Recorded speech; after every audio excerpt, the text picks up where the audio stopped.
Whether you love them or you hate them, the movies in the Cars franchise have a lot of interesting lore. Some of it is really weird, some of it is really important, and some of it kind of makes no sense at all. Actually, with a total of 3 mainline films, 2 spin-off movies, 5 short films, 2 animated series, and a whopping 10 video games. Hell, this thing even has its own theme park in California. This is so cool, yet for some reason so disturbing. This franchise has a lot going on. So today, I'll be watching every single Cars movie, including Planes, in full, while explaining everything that happens and overanalyzing all the little details you might have missed along the way. Also, there's a tier list at the end of the video. You know I had to do it to him. Is this franchise worth the hype? Is Mater secretly the world's deadliest secret agent? Well, let's find out by watching every single Cars movie, including Planes, ever made. This movie begins with exactly what you'd expect from a movie about cars, with an extremely important race in a stadium that's at maximum capacity. Just look at all those pixels. Rocket League would be so proud. In case you don't know, somehow, the world of Cars is 100% inhabited by talking, sentient cars. There are no humans in this world at all. I subscribe to a theory that there was actually humans at one point, but once Elon Musk built the first sentient Cybertruck, every person decided to leave Earth immediately out of sheer disgust. Anyway, this race is actually super important because it's the finals for something called the Piston Cup, which is actually the very first Minecraft reference ever. There's obviously a bunch of cars racing here, but really there's only 3 characters you need to know about. There's the King, who's like the veteran racer. He's about to retire, and this is his last big hurrah. There's Chick Hicks, who's kind of the main bad guy. He doesn't really do anything that crazy, but he has an ego and he's usually a dick to everyone. And then there's the main character, Lightning McQueen. Everyone knows this dude. He's very fast, he's very red, and he likes to say ka-chow. So this race is super epic. It's pretty close, all things considered. Chick Hicks has this move where he taps the back bumper of the guy in front of him, and that person spins out of control. It's like his ultimate ability. He's got to build it up first. He does it to this random car, and it causes a huge crash behind him.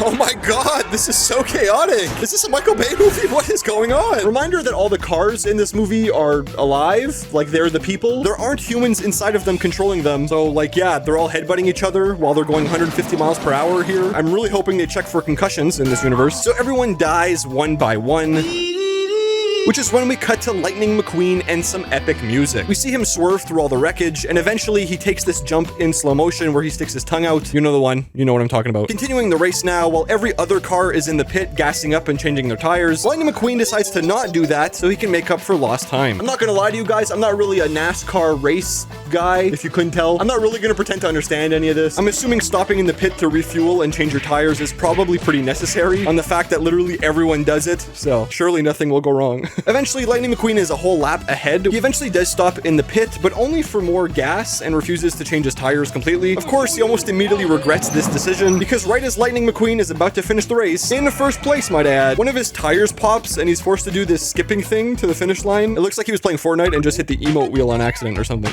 It's quite literally a photo finish when Chick Hicks, the King, and Lightning McQueen all cross the finish line at seemingly the exact same time. While the results are being examined, it's important to mention that Lightning McQueen's squad, the people who change his tires and stuff, all quit because they're being mistreated. Lightning McQueen's pretty cocky at this point in the movie. He thinks it's all a one-man show. He doesn't realize yet that it takes a village to raise a child. Not sure that quote entirely applies here, but you get the point. We quit, Mr. One-Man Show! Are those pit stop cars forced to change tires their whole life? Imagine being born in this world and you're a Fiat 500 or something. Anyway, Chick Hicks talks trash for a bit, the King speaks words of wisdom for a bit, and finally we get the results. Turns out, and I'm not kidding here, it was somehow a 3-way tie. So all 3 of these characters technically won the race at the exact same time. Like, to the millisecond, apparently. Obviously, that would make for a very entertaining movie, so it's announced that these 3 cars will participate in one more race, just the 3 of them, to decide the true winner of the Piston Cup. This race will be happening in 1 week's time, so it gives everyone the opportunity to practice some more, or something. I don't know, do cars have muscles? Like, does training even matter here? Honestly, I have so many questions about the world of cars. Like, do cars eat? Do they have seats inside them? How do they control the cameras that they're using? How do they put the headsets that they have on? Answers we may never know. Anyway, there's these 2 girls that are mega fans of Lightning McQueen. They quite literally flash him, which is kind of funny if you're older than 13 years old. There's also this funny bit where McQueen is doing the sponsored segment for an anti-rust ointment, they call it. He shows up in this room and talks about his sponsor for a bit. At this point in the movie, Lightning McQueen enters his travel trailer so he can make his way to California, which is where the actual final race will be held. Not sure why he doesn't just drive himself, like he's a car, but whatever, it doesn't matter. This is when the song Life is a Highway by Rascal Flatts plays. This is probably the most iconic song of the entire movie. It's a banger. I won't lie. Also, I guess the creators of this movie really wanted to get their money's worth because they play this song over a travel montage that lasts almost 2 minutes. That's 2 minutes of just random scenery shots playing over and over again. After that, Lightning McQueen gets a phone call from his agent, I think. This guy's named Harvey. We never actually see him. He mentions how McQueen is able to invite up to 20 friends for the tiebreaker race thing, like front row tickets or something. But when he's asked, Lightning McQueen struggles to name even one friend that he has. This is a very sad moment and actually a reference to every Apex Legends player ever, but none of that matters because Lightning McQueen just wants to get to California as quick as possible. So he tells his trailer guy to keep driving all night despite him being really, really tired. Not sure that's a good idea. I'll stay up with you. All night? That's the craziest cut I've seen in a while. Yeah, man, don't worry. I'll stay up with you. Lightning McQueen falls asleep and has the craziest dream of all time. Seriously, he just starts downloading mods and destroying everything. It's a wild time. To make a long story short, the trailer guy and Lightning McQueen are both asleep, which is when McQueen slowly slides out the back and gets woken up by oncoming traffic. Why did the transport's door slowly open up? How did the transport not notice a sudden shift in weight? Why does Lightning McQueen have so many bobbleheads of himself? Some questions are just never answered. Anyway, the big problem here is that Lightning McQueen gets separated from his travel guide, so he has no idea how to get to California. Basically, he's lost and alone, which immediately triggered my PTSD of that one time I lost my dad at a local Walmart. In this situation, Lightning McQueen does what he does best and decides to drive really fast down the nearest road in hopes of maybe finding something to guide him. I know this movie was made in 2006, so maybe not like every car had a GPS inside it, but I'm sure maps exist in this probably, or like road signs. Hell, just like ask someone for directions. I don't know, there's a lot of them here. You'll figure it out, dude. Okay, just take a breath. Anyway, while McQueen is speeding down the highway, a cop starts chasing him to pull him over. Why is he shooting at me?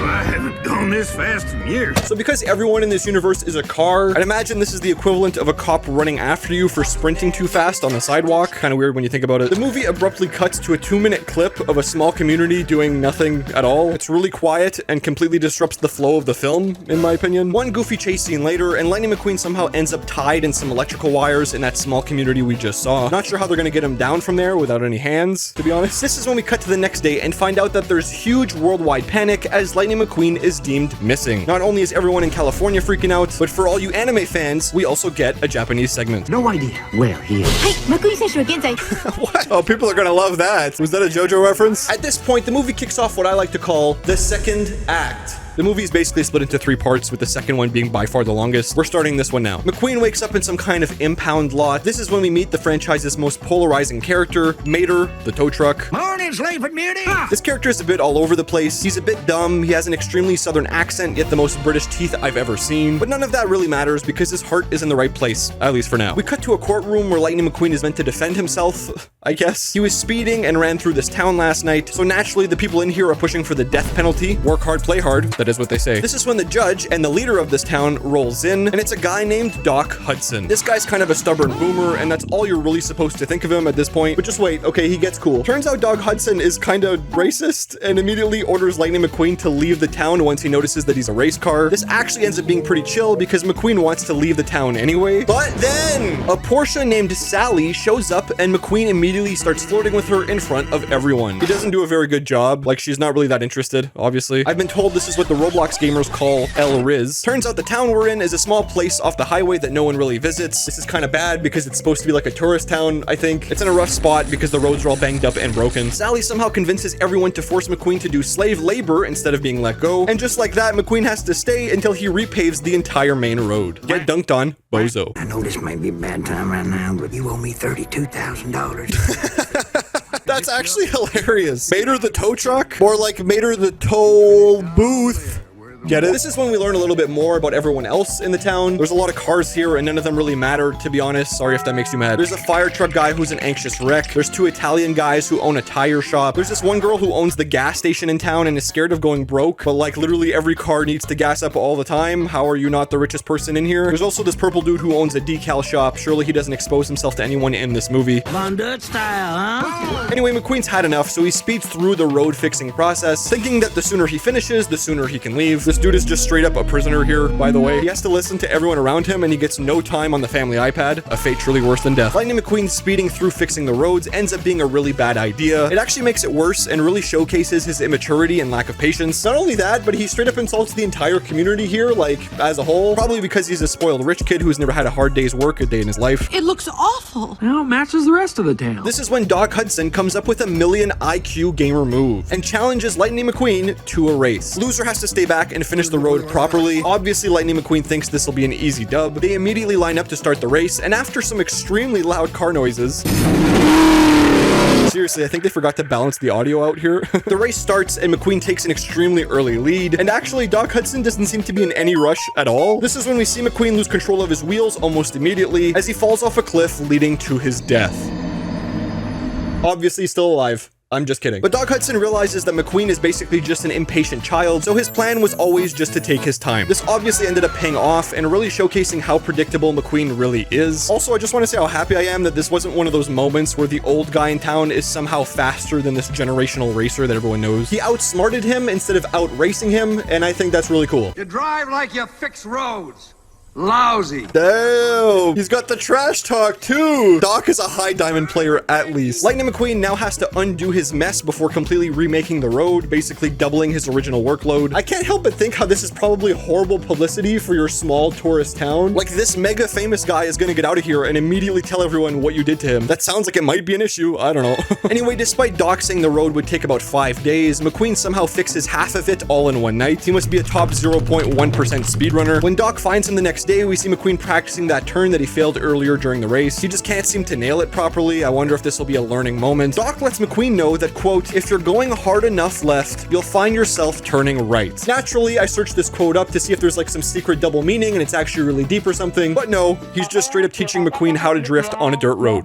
How inspiring. Turn right to go left. Yes! Another day passes. McQueen still thinks Doc is kind of crazy. He argues with the Italian tire guys. He gets sprayed on by the fire truck. He talks to Sally for a bit. This cycle goes on for like a third of this entire movie, to be honest. Something to note though is that McQueen and Mater actually somehow end up becoming friends. They even go tractor tipping at one point, which is like cow tipping, but with tractors. As a child, this is how I found out cow tipping was even a thing, by the way. This is when we find out that Mater actually has a secret talent. And no, it's not dying of rust decay at an alarming rate. Turns out Mater is an expert when it comes to driving in reverse. We know this because he does it for a minute straight. Why does this movie have so many drawn out scenes like this? I don't get it. Don't worry, all is instantly forgiven though, because the next scene is a goated emotional moment, and I love it. I don't know why. I knowed I made a good choice. In what? My best friend. Oh, they're best friends. I'm not crying, dude. You're crying. The next couple days, McQueen spends time with Sally. They bond a lot. I wonder if they're gonna love each other forever. McQueen finally finishes the road, but by that point, he's bonded with everyone else in town, so the vibes are pretty high. He even gave everyone around some business as a way to say thank you. His time in Radiator Springs, which is the town name, by the way, I don't think I've mentioned that yet.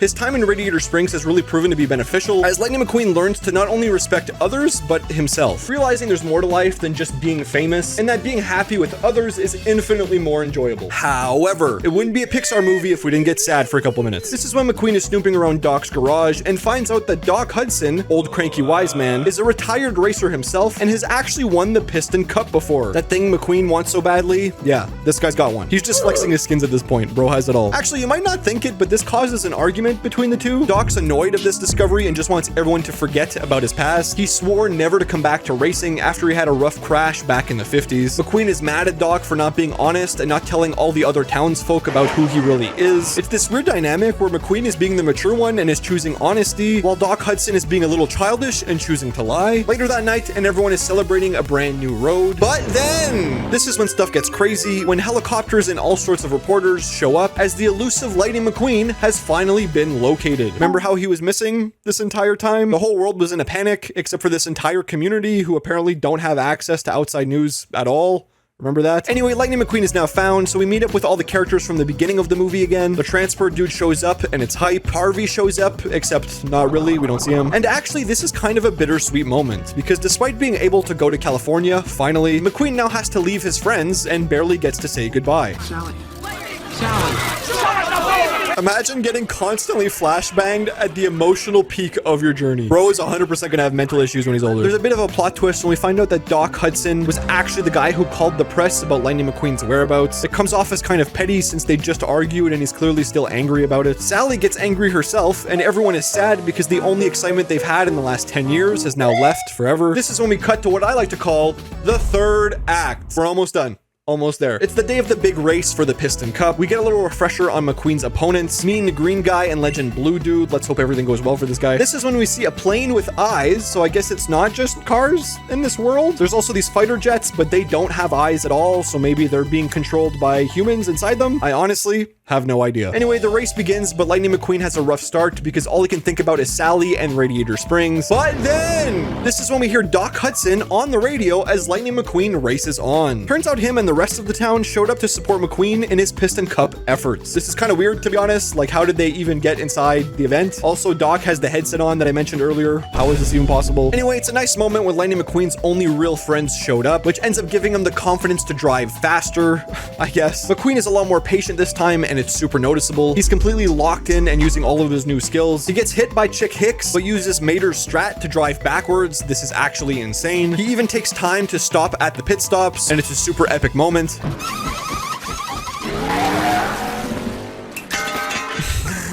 This movie is so good, dude. I'm like tearing up. It's so good. Eventually, McQueen is straight up about to just win the race, which is when Chick Hicks pulls his bumper tap move on the King and makes him spin out uncontrollably. Dude takes a really rough bump here. Like, I'm sure he's really injured, and it basically forces him to leave his last ever race unfinished. That is, until Lightning McQueen remembers the horrible crash Doc Hudson had and how that affected him years later. McQueen stops moments before the finish line, turns around, and helps the King finish his retirement race. During this, Chick Hicks wins the race and wins the Piston Cup. But an empty arena echoes, and the focus is completely on McQueen and the King. Crossing the finish line together, the final results are Chick Hicks, the King, then Lightning McQueen. But perhaps even greater than any trophy or any Piston Cup, Lightning McQueen gains the respect of his friends and the countless signs of maturity. Also, he totally impresses Sally, which is like a massive W. Doc Hudson is extremely impressed, the crowd cheers, and despite not winning the thing, McQueen gets offered some brand new expensive sponsorships. It's the next day and the gang is back in Radiator Springs, this time with a lot more tourism in town because Lightning McQueen promoted it heavily after the race. We get a little moment of Mater being silly, and then McQueen and Sally are together. Now they decide to drive off onto a dirt road, and that's kind of it. And that was the entire first Cars movie. Wasn't it an absolute banger? Hell yeah. This movie rocks. It's always nice to watch a movie that's clearly aimed at younger audience, deliver to adults as well. There's so much to this movie. There's so many complex themes that help it be interesting. Sure, there's a lot of scenes that drag out, and a majority of this film is in a town no one really cares about. But at the end of the day, this movie was never about the Piston Cup, racing, or even about cars, really. This movie is a love story. It's a journey about self-acceptance, and honestly, it's a movie about finding happiness. It might always be remembered for its unhinged memes, but for me, it'll always be remembered for its character development. You enjoy the laugh, I enjoy the cry. We are not the same. Our adventure begins with a secret agent dude sending a message out asking for backup. He says he found something very important, but because the message was delivered over a 240p Zoom call, we don't really know what he's talking about, and we get a very epic title card. If you're someone who's ever used a free trial of Blender before, you must be very excited. This is when we cut to the middle of the ocean where we see a boat talking to another much larger boat. For a movie literally named Cars, there sure are a lot of things that aren't cars in this movie. So actually there's this car who's another spy, and he somehow manages to sneak onto the larger boat that we just saw. He used what looks like the hook shot from The Legend of Zelda. How is this possible? Buddy?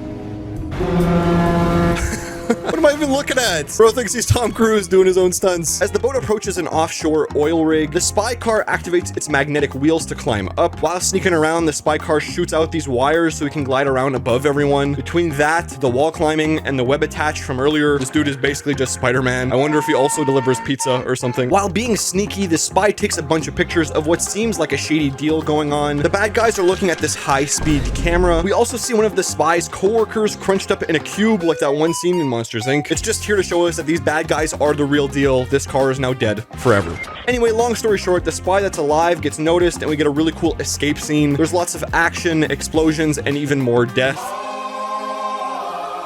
This is a clear contrast to the first movie where literally none of that happens at all. Like the first one was just a bunch of dudes talking for 2 hours straight. Anyway, the getaway is very epic. The spy car is equipped with every gadget known to man, so he's able to sneak away into the ocean while faking his own death. You might know this as the scene that Rick and Morty would shamelessly copy just 9 years later. Cars 2 walked so Rick and Morty could run. This is my truth. Anyway, the bad guys think the spy is dead, which is when we cut to something more familiar. We see Mater helping a broken down car on the side of the road. In case you don't know, this guy's whole thing is that he's a redneck and kind of an idiot. It's great, just trust me. There's actually a bunch of really important information in this scene here. We find out that these broken down cars are called lemons. Turns out that's a term used for a defective car. We also find out that Mater never leaks oil. This is important, you'll see. And then finally, we learn that since the last movie, Lightning McQueen has won a total of 4 Piston Cups. You know that thing that he wanted so badly and was one of the main focuses of the first movie? Yeah, he wins those first 4 off camera. We never see those races at all. That's what I like to call a very interesting creative decision. This is when we finally see Lightning McQueen alongside all the other familiar faces in town. We're almost 10 minutes into this movie and finally get to see the main character. Oh man, you ain't gonna believe. Are they doing like a tire handshake? Why does it sound like that one dodgeball sound effect every time they touch? Is it this one?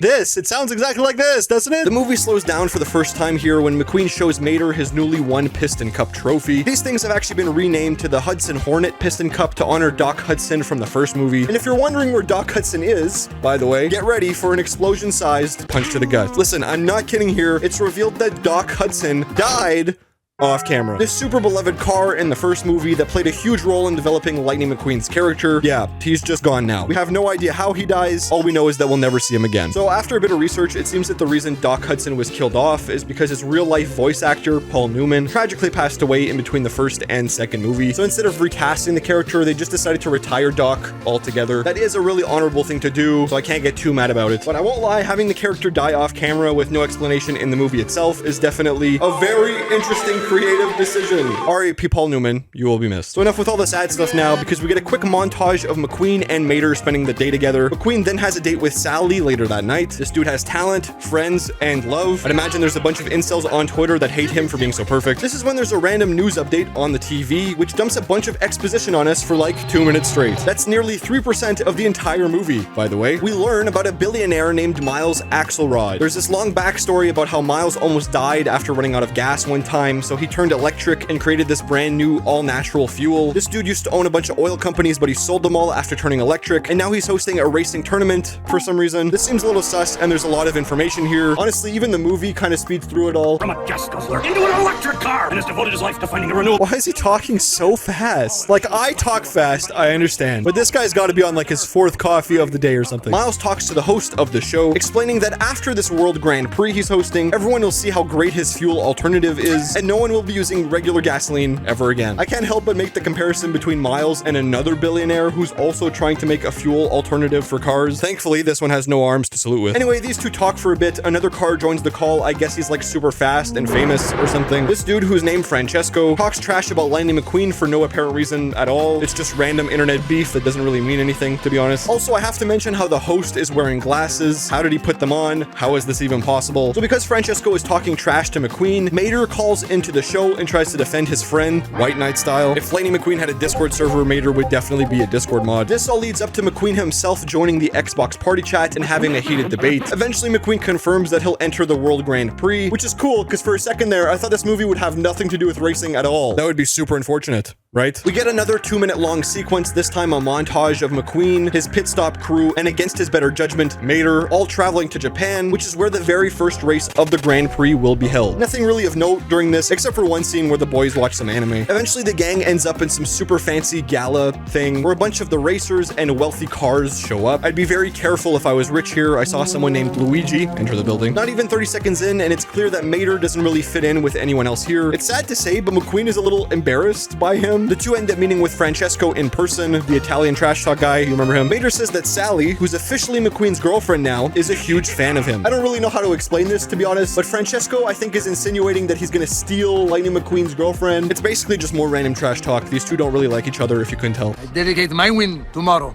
tu me sale. Eventually, Francesco shows off his back decal that says Ciao McQueen. Getting your opponent's name essentially tattooed on yourself is definitely a choice. A little later, and McQueen is speaking with Miles Axelrod in front of everyone. This is the guy that made everything, remember? Of course, Mater shows up and embarrasses McQueen some more. Not only that, but he ends up leaking oil on stage. This is kind of weird since Mater explicitly said that he never leaks oil, but of course, there's a first time for everything, and he just happens to do it right next to the most important guy in the entire world. Mater, you have to get a hold of yourself. You're making a scene. But I never leak oil. Oh, why do I feel so bad for him? He's like a child, okay? You're not allowed to be mean to him. This is when we cut to the spy from the beginning of the movie, the one who escaped and did that Spider-Man thing. This movie's kind of all over the place. There's lots of cutting between characters. There's like 6 plot lines at once. You'll get used to it. This guy's name is Finn, and he's actually pretty cool. He meets up with another secret agent named Holly. You will not believe how important these two are in this movie. The two talk about how there's supposed to be a third agent meeting up with them, and this third agent has some information about the leader of the gang we saw at the very beginning. They both have no idea what the third agent looks like, so of course there won't be a story-altering mix-up that completely derails the entire narrative. That's exactly what happens.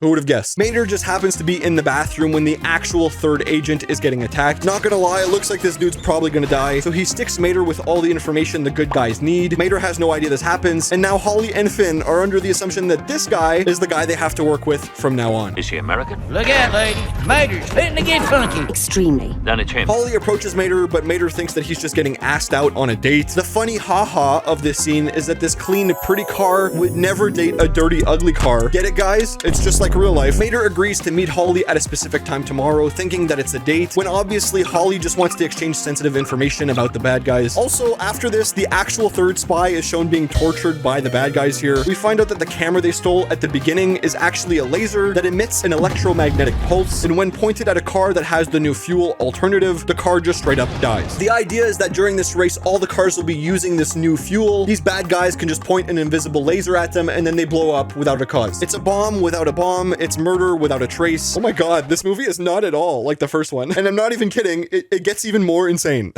The third spy dies as predicted, and we actually see it happen. RIP this guy, I guess. But no worries, because the first race in the Grand Prix is about to finally begin. There's a bunch of cars participating, but the only ones that really matter are McQueen and Francesco. Because this tournament takes cars around the world, we have a bunch of different types of cars here. I'm not really someone who knows a lot about cars, but I feel like different cars racing here makes things super unfair. An F1 car and a proper race car are built for 2 completely different terrains, and I'm assuming have completely different pit times. Like, what if they go off-road or something? I don't know. Doesn't matter. I am speed. He said the thing! He said the thing! He said I am speed. What a banger line that is, dude. The race starts, and it's like pretty cool as you'd expect. Excuse me for not talking about it too much since, like, yeah, I don't know. They're going really fast. What else am I supposed to say? While all this is happening, Finn and Holly find out that Mater is currently in trouble since the bad guys know he has the information on him. Holly and Finn hack into Mater's headset, which he shouldn't be able to put on. This is my biggest gripe with the entire franchise, by the way. How do they put them on? I don't get it. Holly and Finn help Mater escape by guiding him and taking out the bad guys. It wouldn't be a Cars 2 action scene if we didn't see yet another pair of cars blow up right in front of us. One of them even gets crushed by an elevator and dies instantly. What is this? A kill count or something? What's going on? Turns out during the whole Mater bad guy thing, McQueen came in second place during the race. After everything, McQueen blames Mater for his loss since he wasn't at the pit stop and wasn't helping on the headset like he should have been. McQueen lashes out at Mater and basically fires him. Friendship ended with Mater. Now winning race is my best friend. We find out that during that first race, 3 cars ended up catching fire and spinning out. We, the viewer, know it's because of the bad guys screwing with all the racers, but Miles Axelrod insists that his fuel is safe and not the cause of the problem, obviously not knowing about its electrical pulse defect and the millions of lawsuits it'll bring him long term. It's a good thing he's a billionaire and probably doesn't care about any of that. So because McQueen and Mater fought, Mater is now super sad and extra depressed. He decides to leave the event without telling anyone beforehand. However, before he catches his flight back home, Finn stops him and leads him to somewhere private. I'm not sure how, but Finn still thinks Mater is some expert spy. It must be his undeniable gamer aura. It does that to some people. While Finn and Mater are talking, the bad guys show up and there's a cool chase scene where yet again another car dies. I know I keep coming back to this, but considering how emotional and well-paced the first movie was, it's kind of insane how this one is just like explosion, death, explosion. That's what I like to call a very interesting creative decision. Finn and Mater get away thanks to a plane named Sid. It's cool how we see a bunch of boats and planes in this movie. They should totally make a movie about the planes. Ever been a mess in my flight? That was Why is that sound effect so loud? What is this movie with using stock sound effects? I respect it. I respect the hustle. Holly and Finn finally get a look at the information Mater has been carrying around with him this entire time. And turns out all it is a single image of a busted up engine. The spies don't really know what they're looking at, but Mater's quick to explain that he recognizes the engine as one of the worst engines ever made. He knows this because he's a tow truck, but the spies think he knows this because he's also a spy. It's moments like these that convince Holly and Finn that Mater is a secret agent despite just being a dude from the south. Like a good neighbor, Mater is there. I guess they think that Mater is just really committing to his undercover character, but obviously we know who he actually is. Wait a minute. Isn't this movie supposed to be about Lightning McQueen? Or racing? Or something? During all this Mater stuff, McQueen and the gang read a note left by Mater explaining that he's essentially flying back home out of sheer embarrassment. Nothing really happens with this, but everyone here is kind of sad about it, so I thought it'd be important to mention. Also, how did he hand write this? Do they use their mouths to write? They don't have arms, obviously. Some answers we may never know. Finn, Holly, and the main character Mater, are all in France now to find some black market parts dealer they know. They're trying to track down the engine in the image they saw earlier. After a bit, the gang talks to the dealer and gets a lead. And it's a good thing they traveled all the way to France to talk to this guy, because almost immediately they have to travel to Italy to find more clues. This is why it's always better to enter the town as you travel. Fast traveling saves a bunch of time in the long run. Going to Italy is actually kind of good luck, because turns out that's where the next World Grand Prix race is taking place, so Lightning McQueen is there now. There's a scene where McQueen gets sad because he's lonely and realizes that Mater is probably his only true friend, to be honest. Like, Luigi's cool, but I don't think he really cares about you, dude. Not gonna lie. No. Back when Guido Luigi used to work for me. Did they give the Italian cars hair? I just realized they gave the Italians comb-overs. That's actually hilarious. Mater is given a disguise and the job of sneaking into a secret bad guy meeting. After taking one of the bad guys out, Mater uses some voice-activated tech to change into his disguise. It's very epic and looks like a skin you'd pay $20 for in Rocket League or something. Mater blends in with the bad guys and makes his way into the secret meeting. This meeting thing goes on for a while, so let's check in on our favorite side character, Lightning McQueen. The Italy race is about to start. There's banter between McQueen and Francesco. In the crowd, there's a car inside of another car. I'm pretty sure this guy is like the car pope, which would mean car Jesus probably existed at one point. I don't even want to talk about how they got that dude on the cross somehow. Anyway, Mater is in the meeting with all of the baddies. The super evil dude who's in charge isn't actually present like the spies hope they'd be. Instead, it's just a zoomed in video feed with a voice changer. Bro went into his PS3 mic settings. During this meeting, the bad guys blow up some cars currently in the race because it started. I forgot to mention that, I think. Because of this, panic ensues and there's immediate backlash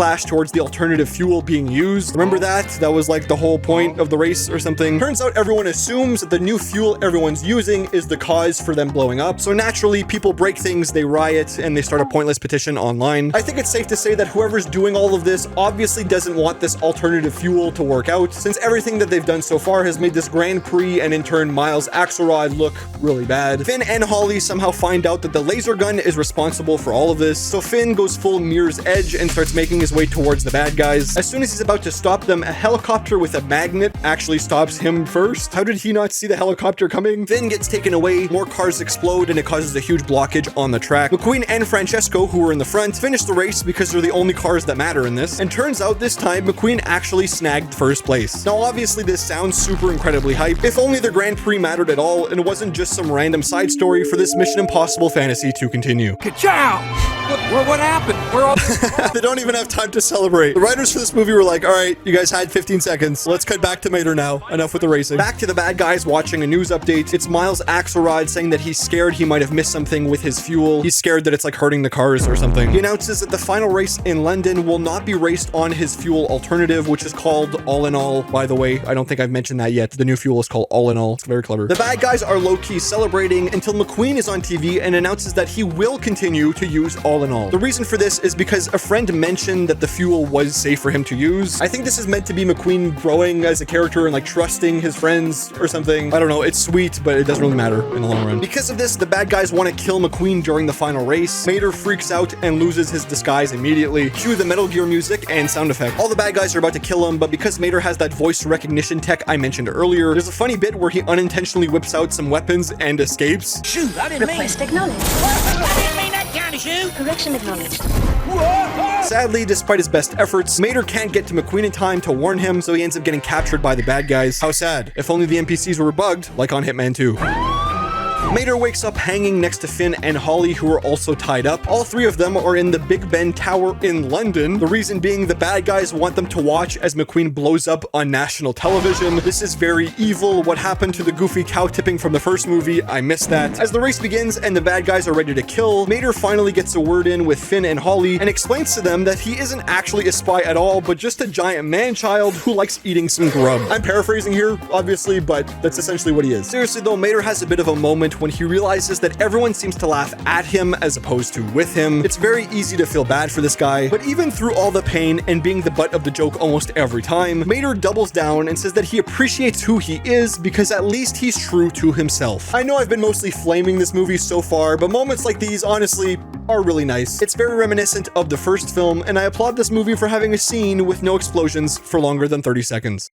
Mater and the gang somehow escape the tower, but plot twist, turns out that was the bad guy's plan all along. You see, they planted Mater with a bomb and let him think that he escaped on his own so that when he meets up with McQueen, they can blow him and everyone else up. Again, this is very evil and convoluted, to be honest. Like, pointing the laser at McQueen probably would have worked just fine. Mater catches on and finds the bomb just in time. So as McQueen sees him and approaches, Mater drives off in reverse. This is a nice reference to the first movie where we learn that Mater is actually an expert at driving backwards. It still doesn't explain why he's faster than Lightning McQueen, who's driving forwards, but whatever. I'm the bomb! Yes, Mater, you are the bomb!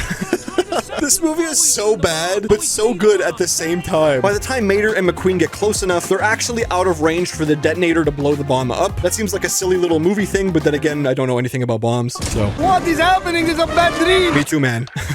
Me too. Mater and McQueen are driving uncontrollably. Finn and Holly stop all the bad guys. Everything seems good until the timer on the bomb starts finally counting down. Turns out it can only be deactivated with the voice of the person who activated it in the first place, meaning the guy we don't know who's in charge of all of this is the only one that can stop it. There's one more quick fight scene where Mater outskills literally everyone. How does he move so fast while simultaneously dying of rust decay? I'll never know. Eventually, Mater has a light bulb moment and says that he figures out what's going on here because he's the main character and this is his movie. They all go visit the Queen in a record time. You can tell she's British because of her teeth. Mater explains that the person behind all of this, get ready, and I'm not kidding, is Miles Axelrod. Cue the gif of the guy with the hands behind his back. What? That's right, the guy who's making All in All look bad is the one who created All in All in the first place. You see, Miles's big brain plan was to make this new fuel source seem unreliable and dangerous so that people would go back to buying oil at double the cost. So I guess Miles never sold his oil companies. He still has them. I feel like there would be records of that, but whatever. It's cool that there were signs throughout the movie, like back when Mater had an oil spill, it was actually Miles who lost some oil and blamed it on him. And maybe the biggest reveal of them all is that Miles isn't even an electric car. Remember he said that at the very beginning of the film? Well, turns out he's got an engine and is fully powered by good old fossil fuels. And just in case you had any doubts at all, Miles deactivates the bomb because he's scared of blowing up. That's right, it was Miles. It was like a double cross or something. I don't know, my brain kind of hurts. It was cool. Miles gets arrested and the day is saved. It's all kind of confusing. Honestly, nothing explains this movie better than this meme I found on Twitter. Cars 1, racing. Cars 2, a complicated spy thriller about lemon cars starting an alternative fuel conspiracy to drive more business into the oil and gas car industry. It's really that simple, guys, okay? Everyone saw this coming. Anyway, Mater randomly gets knighted by the Queen, like the Queen of England, back in Radiator Springs, and everyone is back together again. We find out that All in All wasn't actually anything special, but just regular gasoline that was engineered to blow up. I don't know, this seems like a pointless plot twist. I don't really get it. It's something I'd call a very interesting creative decision. Turns out the cars are now racing in Radiator Springs or something. I don't know, I checked out 20 minutes ago, to be honest. McQueen gets his own decal that says Ciao Francesco, but it actually says Ka-Chow. I thought this was funny, actually. The race begins, but we immediately cut to Mater because racing doesn't matter in this movie at all. Turns out Mater and Holly are actually dating now, I think. Massive W, not gonna lie. And before we find out the ending of this race, the movie just ends. And that was the entire movie. Cars 2. Was it really that bad? Well, it's kind of in a weird spot because by itself, it's not actually that bad of a movie. It's got some cool action, the animation is beautiful, and some of the comedy actually lands for me. The main problem with this movie is that it's called Cars 2. Like, if you watch this right after the first movie, you'd almost immediately realize that it has nothing to do with it at all. The story is some random spy thriller, Doc Hudson is nowhere to be found, and Lightning McQueen, someone we spent so much time learning about before, isn't even the main character of this movie. Like, really, I'm not even kidding. Also, there's a total total of 24 deaths in this film. Let's not talk about that. This is definitely just a Mater movie. Hell, I'd argue it could have been a brand new IP entirely. And the fact that they're cars honestly has nothing to do with its story. This easily could have been a story about human racers and nothing would have really changed about it. Like, at least in the first movie, we see these cool interactions about how cars would do specific human things, but in a different way because they're cars. Like, the handcuffs are wheel clamps, which is very clever, right? But in this movie, I feel like everyone just does human stuff, but as cars. I don't know if that makes any sense. Like, there's this scene where Mater eats a bunch of wasabi. It's really spicy, so he rinses his tongue. But why not also show his exhaust, like heating up or getting really red or turning to fire or something? I don't know. I'm just nitpicking, I guess. I don't really care. Honestly, this movie isn't that bad. I was just expecting more of the first one, and turns out it's not that at all. And for a lot of people, it's probably not at all what you thought it was. Our adventure begins with the Pixar classic, a very dramatic racing montage immediately jump-scared by one of the movie's most unserious characters. Lightning McQueen is meditating before his big race and Mater disrupts him. This is basically this movie's version of clickbait, since I'm pretty sure we barely see Mater after this. Like, he basically plays no part in this movie at all. To be fair, he got enough screen time in Cars 2 to cover the next 5 installments, so whatever. McQueen is meditating and thinking about Doc Hudson. This dude was an S-tier racer that essentially mentored Lightning McQueen and made him great. He also randomly died off camera, which I'm pretty sure the writers regret doing, but we'll talk about that later. The race begins and we see the logo of the movie, just in case you forgot. It's clear that Lightning McQueen still has a lot of fans showing up and cheering for him. It's nice to see people still care about him. I guess McQueen is probably like pretty old by this point. The main thing to take away here is that McQueen is still at the top of his game, and generally speaking, the vibes are pretty high. Everyone seems to be having fun. There's this dude he always races against called Cal Weathers, and these two are like best friends or something. I don't think I've ever seen this guy before. Maybe he was in the first Cars movie. If he was, I don't remember. Anyway, McQueen wins a bunch because of course he does. This dude is literally speed. That is, until one random race when this supercar comes out of nowhere and passes everyone at the very end. This guy looks like he's worth at least a couple shark cards on GTA. I wouldn't mess with him personally. After the race, McQueen goes to congratulate him, and we find out that this dude's name is Jackson Storm, which definitely sounds like an Xbox Live gamer tag. I'm not gonna lie. We find out that this dude is a rookie, brand new to the sport of racing, and also he's kind of a... Not only is he super cocky, but he's super sarcastic towards McQueen and even makes fun of his age. He calls McQueen old a couple times, and I guess Jackson Storm is meant to be the young, hip guy because he clearly has some attitude, and I'm not kidding here. He enters his truck to obnoxiously loud dubstep music. I think I touched a nerve. Nothing screams, I'm the new cool kid, like blasting a genre of music that peaked half a decade ago. I'll obviously get into this later, but this is just one example of how this movie feels like that one gif with Steve Buscemi and the skateboard. You know what I'm talking about? Anyway, McQueen is pondering life because he got called a boomer. We cut to some slander news show hosted by Chick Hicks, who was the bad guy in the first movie. He's making fun of McQueen here for being old and losing to a new guy. I'm pretty sure Chick Hicks is probably around the same age as McQueen, and he's also retired, but I guess that doesn't matter. Skipping ahead to another race, and we find out there are now 6 new-gen rookies and only 6 veterans left on the track. The idea is that the rookies are growing in numbers while the veterans are slowly getting replaced. The rookies are like the Venom suit. They're just taking over everything slowly. Thank you. And I would appreciate... You know, I can't believe I get to... He just cuts him off and everything. Just disrespecting the GOAT like that? This movie wants you to hate young people so bad. So race after race, McQueen loses and Jackson Storm wins. This is explained in the movie as the rookies doing intense training, which allows them to hold an optimal line during any race. At first, I thought this meant that they just used AI. Like maybe there's an external tool that's helping them win, and then there's a moral dilemma about machines helping living beings or something. But no, this movie's not that deep. They just train really hard in VR or something. I wish I was making this up. And listen, I know this isn't really established in this universe, but what does training really hard, like, mean? Wouldn't the cars with the better parts just be faster? You'd think racers would just constantly get upgrades or something. Speaking of which, how are cars even born? Are they made in a factory? Do other cars get to pick their components? Answers we may never know. Storm keeps winning, McQueen keeps losing. McQueen is all sad because he's washed and deranked a couple times. This is when he finds out that his best friend, the guy we never knew about until 10 minutes ago, is unfortunately retiring. Oh no, this was my favorite character. So the next race, McQueen is racing once again, but this time it's just him surrounded by a bunch of zoomers. He's the only veteran left in the race. I'd imagine they're all hitting the gritty and playing with fidget spinners since, you know, that's what cool kids do according to this movie. So I won't lie, this race is actually super dramatic. If there's anything that I can give this movie credit for, it's this race right here. In a very short amount of time, we see the rise and fall of Lightning McQueen as his whole world shatters in front of him. Even though he pushes himself to the absolute limit, he's ultimately not able to keep up with the faster cars. And this is when we get probably the most coolest, most epic, most gamer moment of the movie. When Lightning McQueen unfortunately crashes, the sound cuts out, and everything is in slow motion. Oh no! Wait, this is kind of cool though. That's the shot! That's the poster everyone shares on Twitter all the time. So McQueen crashes and almost dies. I'm not kidding. The screen fades to black, and this concludes the first act of the movie. Pretty good so far, right? Maybe you're even enjoying it. Don't worry, things get a lot goofier later on. We then cut to Radiator Springs, which is actually pretty hype. McQueen is seen covered in gray primer, seemingly because he's recovering from his injuries. I mean, the 95 on his side is still in perfect condition. Gotta look cool even when hurt, I guess. This is when McQueen watches an old race from the Hudson Hornet, or as we know him, his mentor, Doc Hudson. There's very clear similarities between these two here. They were both at the top of their game, then they both crashed and had to quit racing forever. Again, it is really sad that they killed Doc Hudson off in the second movie. It's clear that he's an important character and meant a lot to McQueen. McQueen and Sally's relationship is vaguely touched on here. They flirt for a bit, and that's kind of it for like the whole movie. Anyway, McQueen being sad for 2 hours would make for bad television, so he gets a new paint job and hits the road immediately. There's a 2-minute travel montage of nothing but random scenery shots. This is basically just an excuse for this movie to play some licensed music for a bit. They do this every time. It happens in every movie. We find out that McQueen doesn't want to quit racing after all. So at the end of this montage, McQueen arrives at the brand new Rusty's Racing Center. Rusty's is the brand that sponsored him throughout his entire racing career. And hold up, because I know what you're thinking. How does a brand whose main mascot is on a very public decline afford such an expensive new building? Well, actually, by selling the Rusty's brand to some random billionaire who just happens to be very bored. Now, why would anyone, billionaire or not, invest millions of dollars into a dying company with a single washed up athlete? That one's never explained. Just for fun,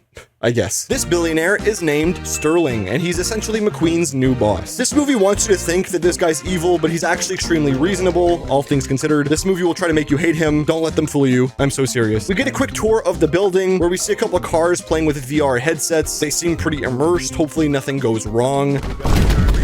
We then meet yet another important character. This is like the 3rd or 4th new character already. Why can't we just hang out with Mater? I never thought I'd say this, but I kind of miss Mater. This new car's name is Cruz Ramirez. She's a bit goofy, but also pretty fierce. Apparently, she's the trainer for all the cars here, which, by the way, yeah, there's like a bunch of Zoomer cars training here now. I don't know if I mentioned that. Honestly, it doesn't really matter. None of these cars do anything in this movie. I am a fluffy cloud. I am a fluffy cloud. Why am I getting Severance vibes from this? Like, what are they even teaching these dudes in here? Cruz calls McQueen a boomer as soon as they first meet. This movie really wants to remind you that McQueen is old and should probably just gamble his life away until he dies. There's another montage where McQueen uses some next-gen tech, but he feels awkward about using it because he's old. He doesn't really know how to use the tech because he's old. Did I mention he's old, guys? McQueen is old. Eventually, Cruz has McQueen do some slower exercises to start out, but that's not very epic, so McQueen levels up his speech and convinces his trainer to let him use the big boy simulation machine. The actual machine doesn't really matter. What's important to note is that McQueen uses it, but fails horribly because our goat is washed, and this is the worst movie ever if you're one of his biggest fans. This is when McQueen has a serious talk with Sterling about his future. You see, Sterling isn't actually an idiot. He realizes that McQueen can't keep up nowadays, so he's decided to pull him from all future races and use him simply as a character to sell merchandise. As sad as it is to make McQueen basically just like a walking billboard, it's kind of understandable, honestly. Of course, McQueen doesn't like that because he was born to be a racer or whatever. The racing community is dying, like if you're a true racer. But again, Sterling is a pretty reasonable person and feels kind of bad for McQueen, so he decides to give him one more chance, but only if they can come to an agreement. Sterling and McQueen make a deal where McQueen is allowed to enter the next big race. However, if he fails to get first place, he has to retire forever and sell merch until his contract expires. McQueen wants to race, Sterling doesn't want him to race, so they yeah, they do this. What's funny is that this scene plays out like McQueen is making a deal with the devil and selling his soul or something, but really this is just normal business and bro needs to prove himself because honestly he fell off, I'm not gonna lie. There's this whole scene where Lightning McQueen is training on a beach and Cruz is forced to tag along. What if you fall on this beach and can't get up? Life's a beach, and then you drive. McQueen has some fun driving around on the beach, but Cruz has no idea how to do anything because she's a Zoomer? I don't know, that's literally every joke in this movie. Reminder that Cruz is meant to be the trainer of all these up-and-comers, but I guess the movie says that she's used to the simulations inside, which means driving outside is weird for her or something. It's such a weird thing that they do. This movie feels like one of those videos of kids using technology from a decade ago, and they're like incapable of using any deductive reasoning. I'm guessing this is a home phone? After a solid 4 minutes of this, McQueen still doesn't feel fast enough, so him and Cruz enter this dirt track rally race thing. This whole event is presented like something the lower class racers take part in, so McQueen covers himself in mud as a disguise. This whole race ends up being a lot deadlier than McQueen thought, however. Instead of a nice casual stroll, it's more of a Mad Max meets Twisted Metal. Everyone dies in this, it's pretty hardcore. We meet this bus character whose whole thing is that she's really intimidating. She's much bigger than everyone, so you get the vibe that she's some kind of enforcer that hurts people for fun. She's like the Cars equivalent of the Iron Golems in Minecraft. She'll basically kill you if she can.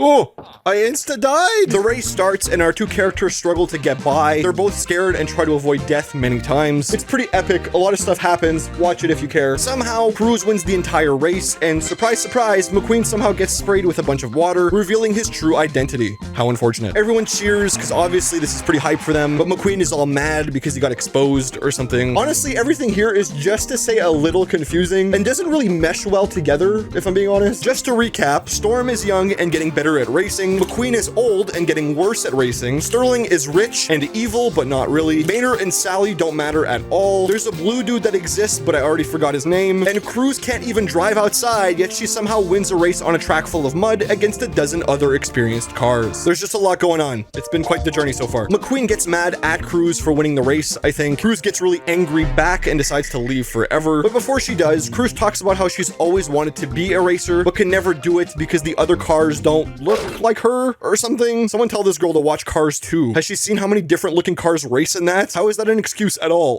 And when they started their engines, that was it.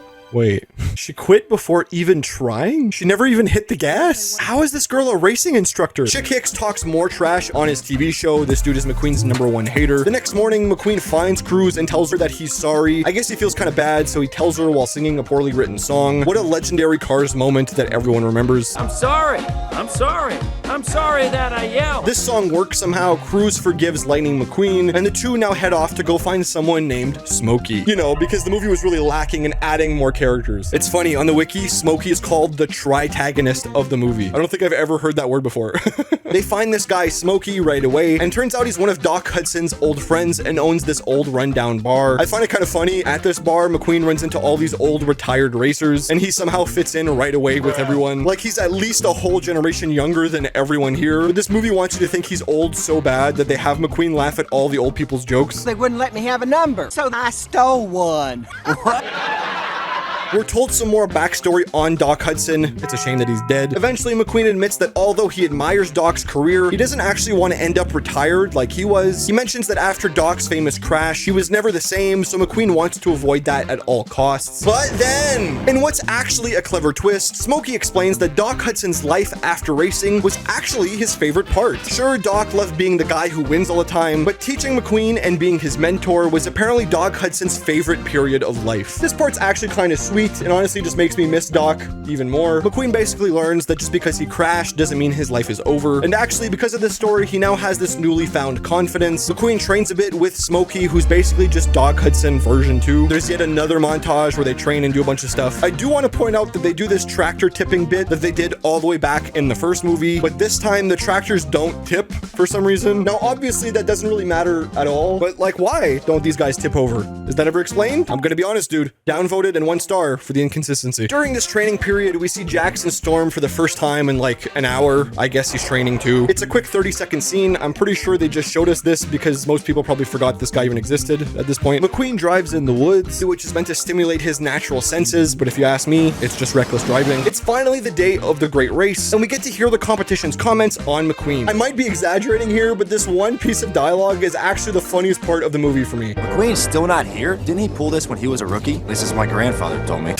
Bro, he's not that old. Why is everyone acting like he's 100 years old? Bro can still go. At this point, we do actually see Sally and Mater before the race, which is cool. Smokey is on comms during the race. How on earth did he put this headset on? This question is never answered and is my biggest gripe about this franchise. Someone please explain. McQueen is keeping up pretty well once the race starts. He passes a couple cars, but it's clear that he's probably not going to win the whole thing. I hate to say it, but our GOAT is officially washed. This is when Sterling shows up out of nowhere and orders Cruz to get back to the Rust E's building. I guess she was there watching the race or something. Sterling says that Cruz isn't a racer, so she's not allowed to be here. Not sure that really makes sense. Because he can hear everything, this triggers McQueen because we just spent an hour and a half seeing these two become friends. So I'm not kidding here, and bear with me. McQueen enters the pit, calls for Cruz before she leaves, and switches places with her so she can finally redeem herself and become a racer. They change her tires, give her a new paint job. He tags her in like this is a main event match at WrestleMania. This is obviously meant to be this nice moment where McQueen accepts himself for who he is and passes the torch, so to speak. And that part is really nice, but also, dude, you're not that old.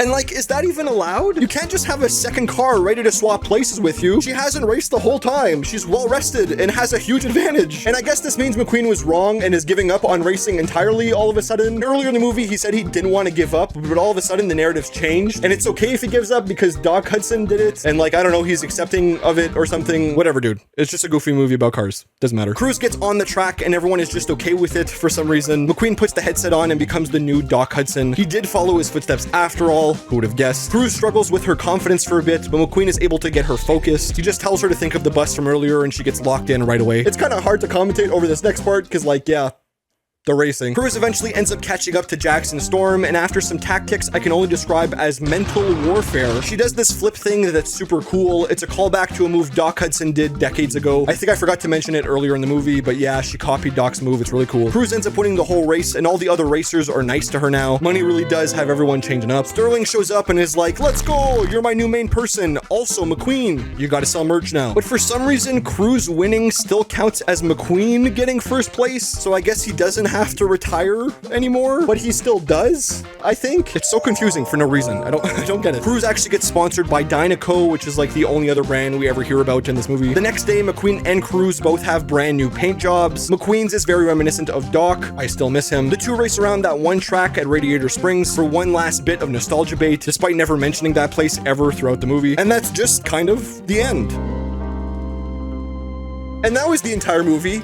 Cars 3. Was it really that bad? Well, despite being what seems to be the least favorite, honestly, it's not that bad. Like, sure, the first one was way better in almost every way, and the second movie is different enough to stick with viewers for a longer time, but I don't think Cars 3 is that bad in a vacuum. I think it's still pretty ridiculous that you have the main character retire after basically one movie. They had McQueen be this young guy in Cars 1, he wins a bunch of Piston Cups off screen in Cars 2, and then in Cars 3, he's just too old to race anyone anymore, apparently. So in that sense, yeah, it's pretty frustrating. This movie just felt so cluttered because there's so much build up to every little aspect of everything, but the ending doesn't really reflect any of it. Like, the ending is nice, don't get me wrong, but it spends so much time leading you one way just for it to be like, yeah, actually he is old and he's fine with it and he's super happy and it was all in his head and nothing is sad about this at all. I don't know. It's not my favorite movie, to be honest. But at the end of the day, this is just a goofy movie about cars, and that's okay. It's not that deep. This movie begins with an immediate title card, but of the Cars movie?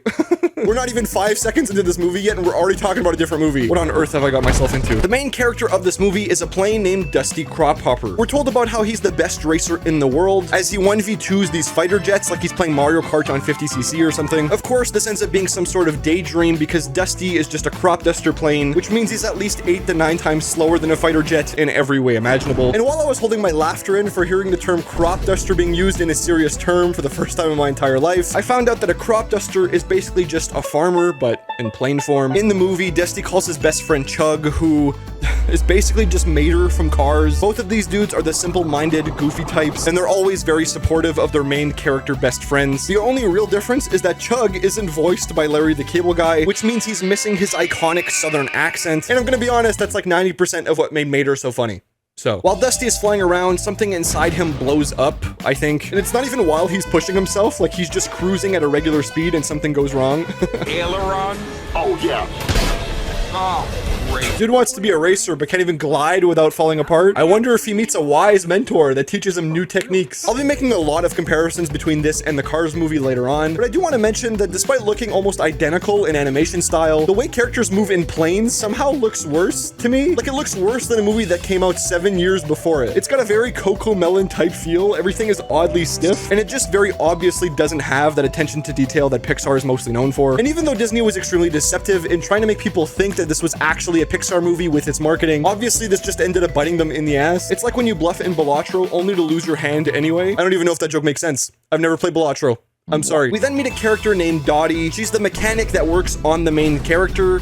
She's honestly not that important, but she does have one absolutely insane moment in this movie that'll probably make you rethink your entire existence. So we're with Dusty and Chug now, and they're binging Hell's Kitchen all night. Dusty's kind of sad because he wants to be an expert racer and not a lonely farmer. The two end up going to visit this retired army veteran that can't fly anymore. His name is Skipper, and this entire interaction is honestly very stupid. I'll explain why in a bit. I heard you shot down 50 planes. You looking to be number 51? Oh, this guy's super unlikable in the first 5 minutes of this movie. I wonder if he'll learn to be more welcoming as the movie progresses. If you couldn't tell by just a short clip, Skipper is essentially this movie's Doc Hudson. He's the wise old man who's been through it and has good advice. Probably. He basically leaves Dusty on red and blocks all communications with him. It's the next day now, and despite taking a huge L last night, Dusty's feeling pretty confident about the race he's participating in. You heard me right. The plane who was made to farm wheat his entire existence is racing against some of the fastest non-jet military planes in this movie's lore. Also, does this dude forget he almost died last night? Dude's waiting to race instead of waiting to see a doctor. Sounds like this guy is the wrong kind of patient.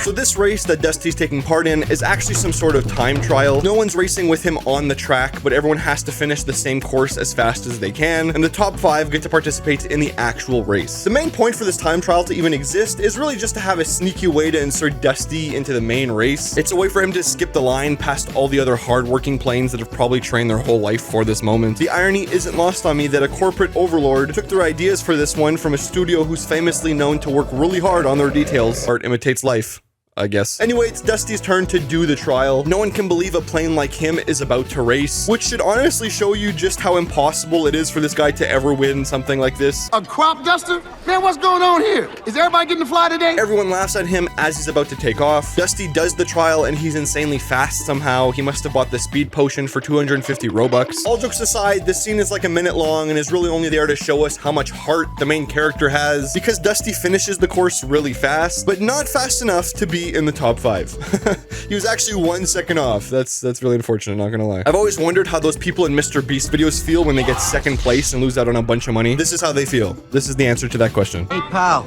6th place ain't nothing to be ashamed of. Yeah, the farmers still beat like 10 other planes somehow. I can't wait for the main character to speed past a NASA space shuttle in Act 3. That'll be hype. The next day, and Dusty is all sad now. But then, some random delivery guy shows up to let Dusty know that actually, even though he didn't get the top 5, he's been entered into the huge race anyway because another random plane from the time trial was cheating. They make a joke about how this other plane was using steroids or something. This is meant to be a way to give Dusty a second chance, although it kind of delegitimizes the integrity of the race. But whatever. I can't knock it entirely because even though this movie takes a lot from Cars, this idea is at least different from that movie. No, instead it does this movie trope that we see time and time again, where there's a goofy little dude and he's kind of weak, but then he starts believing in himself, so I guess he's actually really good at the thing he was supposed to be bad at. Funny how that always works out for those guys. Skipper shows up out of nowhere like a FNAF jump scare and immediately starts giving Dusty some flying tips. Turns out he's been spying on him this entire time. That's kind of creepy. Someone should call social services. The two set up a time to start training. Dusty puts like 7 alarms on because you know his ass is used to sleeping in all the time. The next morning and the two start the training. At first, Dusty is all cool and fast, but then he goes high up, has a panic attack, and fails horribly. This is almost exactly what happens with Lightning McQueen and Doc Hudson. Just want to point that out. Turns out the big message here is that Dusty's fears are holding him back because he mentions that he's actually scared of heights. I'm afraid of heights. You're a plane.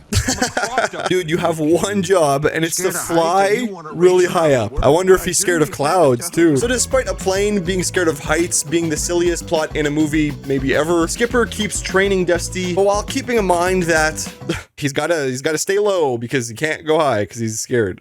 Dusty trains some more. We see some tractors like the ones from Cars. They even tip over because any reference at all equals funny haha. Doesn't matter if it's well executed or not. Laugh now. Darzii even upgrades his engine or something at one point, and I think that makes him significantly faster. Not sure why she didn't do that before the time trials from earlier. Maybe they were too busy being anxious. I don't know. One of my main criticisms of the first Cars movie was just how slow it felt at times. When I originally watched it, it felt like Lightning McQueen did a whole lot of nothing living in Radiator Springs for like 80% of the movie. But the more I look back at it, the more I think that actually makes the movie really special. It pretends to be a movie about racing cars, but really it's a lot more emotionally involved than that, which is why it's hilarious that Disney picked up on almost none of those themes at all and really did just make a movie about planes who want to race. Like, that's the whole movie. This movie moves extremely quick. Look at that. You blinked once and we're already at the big race. No time to waste. Gotta tell this story as fast as possible. Here we meet all the other planes that are participating in the race. There's an overly British dude who has perfect British teeth. There's a Mexican guy who wears a luchador mask. There's this Indian girl who's a little flirty. Dusty makes a joke about her butt. Look at that propeller. And perhaps the best part of all of this, when we meet the main bad guy of this movie finally, and I'm gonna say this very, very slow. The bad guy in this movie is a dude named Rip Slinger. He's very arrogant, he's very overconfident, he openly makes jokes at our main character's expense and talks a lot of trash. If you couldn't tell, he's literally exactly like Chick Hicks from Cars, down to the color of his paint job. Not exactly what I'd call subtle. Makes it to the big time. Yes, sir. But tragically crashes on takeoff. What? Is this guy threatening to kill someone? Why are planes so hardcore compared to cars? It's time for the big race to start, and for some reason the guy announcing everything is a car, not a plane. That's not the title of this film. You're in the wrong movie. Also, I find it funny that almost every single shot of a character working in this movie is usually one of those small forklift dudes, because those are the only vehicles that have something resembling hands so they can like move stuff around. That and everyone in the crowd is always a car for some reason. I haven't personally done a head count on how many cars are in this movie because that would be very stupid, but I'm pretty confident in saying that there are at least 3 times as many cars as planes in this film. Again, not a big deal, but the movie is called Planes. The race begins and Dusty immediately falls into last place. It's a very treacherous fight as he goes across freezing parts of the ocean. Not sure if I've said this already, but turns out this race goes across the entire world, so it's split up into multiple smaller races. This is kind of exactly what Lightning McQueen does in Cars 2. Some of my comparisons might be a stretch, okay, I'll admit that, but this one straight up feels like it's just copying another movie. Dusty shows up to the first checkpoint of the first race in Iceland. I'm guessing he's in last place because while everyone there is just chilling and having a good time, he comes in with stage 4 hypothermia. Dusty is sad but gets a pep talk from his mentor. It really is just that easy. Just stop being sad. The next leg of the race is from Iceland to Germany. Nothing really important happens here except for the British guy who breaks down randomly. Everyone flies by him and doesn't care at all, but Dusty flies next to him and throws his standing in the race to help him not die. Lightning McQueen did exactly this to help that one blue car in the first Cars movie. Although the reason it worked in Cars is because Lightning McQueen was shown to be very childish, but ultimately had to overcome his own insecurities to become more mature and a well-respected athlete. Whereas Dusty is like already perfect and just a nice guy doing something nice. Maybe I missed that part in the movie, but Dusty doesn't really have any character flaws, honestly, which makes moments like these kind of annoying. Instead of meaning anything, it just tells us yet again that our main character can do no wrong. I guess his main flaw is that he like dreams big or something, I don't know. Where's his Homelander moment? We need this guy to unleash the beast at least once if you want me to care. I couldn't have done it without you. You saved me. What a good guy. The only thing nicer than Dusty is Pixar for letting Disney take all their ideas. Hey, crowd duster, you are a nice guy. Everyone's in Germany now, so of course we have some stereotypes in full effect. Thank goodness it's only these ones. Dusty has a talk with El Chupacabra, who's the Mexican plane I mentioned earlier. I wish I was kidding. This guy takes over the best friend Mater copycat duties instead of Chug. I think the writers realized halfway through writing this thing that a fuel truck probably wouldn't be able to be in half of the scenes where they're flying, so this guy is the best friend now. Out of nowhere. Why not? The next leg of the race takes us to India. Insert an overly mean India meme here. I guess at the previous stop, Dusty got rid of his sprayer that he used to dust all the crops. This makes him a lot lighter and in turn a lot faster. That's how physics work. So now instead of dusting crops, he's just dusting the competition. I stole that joke from the dialogue in this movie. But don't worry guys, okay, something tells me that this movie is okay with people stealing things. How ironic would it be if this video got copyright claimed for showing too much footage? What a cruel world we live in. The next part of the race is to Nepal. The planes have to go up a mountain, but Dusty can't do that because he's scared, so he goes through a tunnel instead. No one else has ever thought about doing this, apparently, so Dusty is somehow in first place now. He clearly plays a lot of GTA 5. That's like the first thing people do in that game. Dusty becomes a huge star overnight and everyone loves him. The switch up is actually crazy because people did not believe in him like 3 days ago. We see a bunch of shots of cars watching the race, race, seriously, there's not a single plane in sight. There's this whole subplot where Dusty helps El Chupacabra rizz up another competitor. Honestly, I do want to make fun of this scene because it's so silly, but the singing actually goes kind of hard in this. What can I say? I'm a sucker for Latin music. The next leg of the race is from China all the way to Mexico. They had already gone to China by this point. I think I forgot to mention that. I don't know. It doesn't matter. Ripslinger has some of his boys attack Dusty over the ocean, which is not only super illegal, but totally something Chick Hicks would do if he was a plane, so I'm counting it as a stolen idea. It's my channel. I can do what I want. What? Surely that's extremely dangerous to do over the ocean. Is that vehicular manslaughter or just regular manslaughter? Dusty loses his antenna, so he's got no clue where he's going. He eventually gets found by some fighter jets and they guide him onto an aircraft carrier. There's this long scene where Dusty finds out his mentor, Skipper, isn't actually who he initially said he was or something. That's close enough to what Doc Hudson did in Cars. That's a copy in my book. I'm counting it. I know me skipping through some of the story is gonna make some people very mad. This video isn't that serious. I have no idea what I'm doing. Dusty almost drowns later that night. It's very epic, just trust me. The last leg of the race starts the next day. Dusty was broken, but is now all repaired thanks to Dottie. Remember when I said she had an insane scene in this movie, by the way? I might have been exaggerating just a little bit, you know, as I do. But Dottie does have a deep talk with Dusty, which ultimately leads to him not giving up. So technically, okay, she did carry the entire story on her back. Without her, none of this happens. So I'm so sorry. I have no idea how to spin this for it to make sense. Anyway, Ripslinger is still being all evil and stuff. I can still smell the farm on you. 'Cause I'm coming. Everyone is racing towards New York City. Despite starting in last place and having like 3 bad guys continuously try to kill him the entire time, Dusty somehow makes his way to the front of the pack. Skipper, the mentor, randomly shows up and almost dies. Oh, okay. The race comes down to Dusty and Ripslinger with the bad guy in the lead. Dusty thinks that there's only one way to win this race, and that's by going high. So just like that, Dusty overcomes his fear of heights, goes above the clouds, and then passes Ripslinger to win the race. I'm not sure how going higher here gives him the edge. Like if anything, it would slow him down, right? Because he's not beelining directly towards the finish line. Maybe there's an actual answer to this. Maybe I'm just being very stupid. That's very possible. Dusty passes Ripslinger at the last possible second and wins it all, despite being a little farm boy with no prior racing experience at all. Everyone's super hype, and the message of this movie is just to believe in yourself, because who cares that you have a stock engine from 1999? Just fly upward and you can literally beat anyone.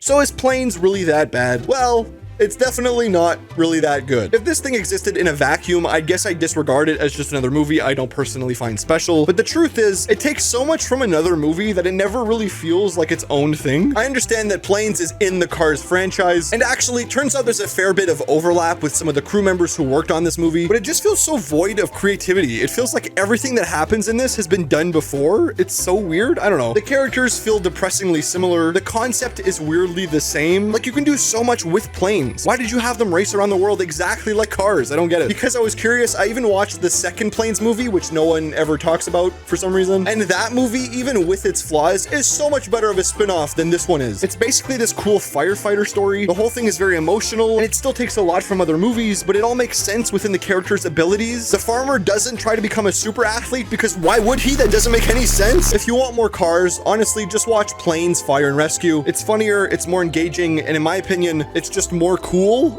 I liked it. I don't know. Will I ever make a video on that movie? Probably not, because like no one really cares, but you never know. Maybe I judged you too harshly. After watching Planes, you deserve to go up somewhere. This movie is so bad that it actually made Cars 3 good. Check it out. You see it right there? Anyway, this video is kind of all over the place. Disney ripped off their own movie one time, and shocker, it was a bad idea.